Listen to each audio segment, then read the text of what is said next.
Nesër të gjithë besimtarët musliman do të festojnë Fitr Bajramin, apo i njohur ndryshe si Bajrami i Madh. Kryeimami Visar Koshi thot se në 33 xhami të komunës së Gjakovës janë bërë të gjitha përgatitjet që falja Fitr Bajramit të bëhet sa më festive. Këshilli i Bashkisë Islame në Gjakovë ka bërë gjitha përgatitjet edhe gjatë tërë muajit bekuar të Ramazanit, por edhe në përfundim të saj.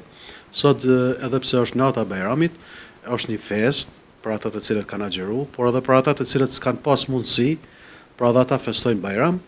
Në 33 xhami do të falet Bajrami dhe do të jenë të hapura qysh nesër nga ora 5:03 minuta, sepse së pari falet namazi i sabahut, pastaj çdo imam bën ndonjë ligjërat këshilli islame fetare, ka ndonjë program të përgatitur nga ana e tyre. Pastaj në ora 6:18 minuta bëhet falja e namazit të Bajramit.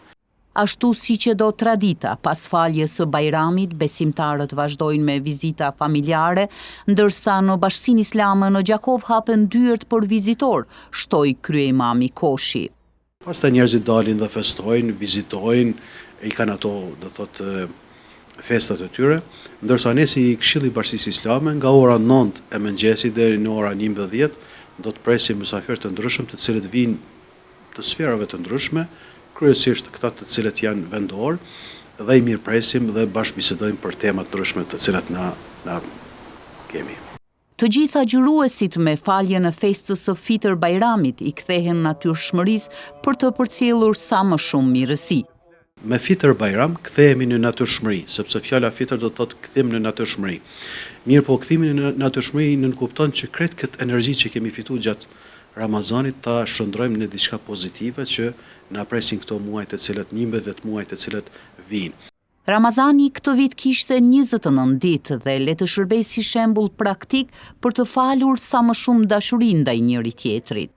Ky muaj i bekuar Ramazanit le të jetë një shembull praktik dhe për gjithë ata besimtarë dhe ata të cilët s'kan agjëru, sepse normal që në familje mund të kemi edhe të tillë, por kur ulen në sofrën e iftarit, kur kanë bërë lutje, kur kanë qenë aktiv gjatë Ramazanit, atyre ju kalon një mbresë dhe një vetdije e jashtëzakonshme humanizmi. Humanizëm që shohim jo vetëm në ushqim, por edhe në gjërat e tjera më bazike që i kemi në jetë. Andaj shfrytëzoj rastin që t'ju uroj gjithëve, po edhe juve, stafit, po edhe besimtarëve kudo që janë, festën e Fitr Bajramit. Ndërkohë, Bashkësia Islame e Kosovës u auron festën e Fitr Bajramit të gjithë besimtarëve dhe opinionit të gjerë, duke lutur Zotin që t'i ketë pranuar agjërimin dhe lutjet.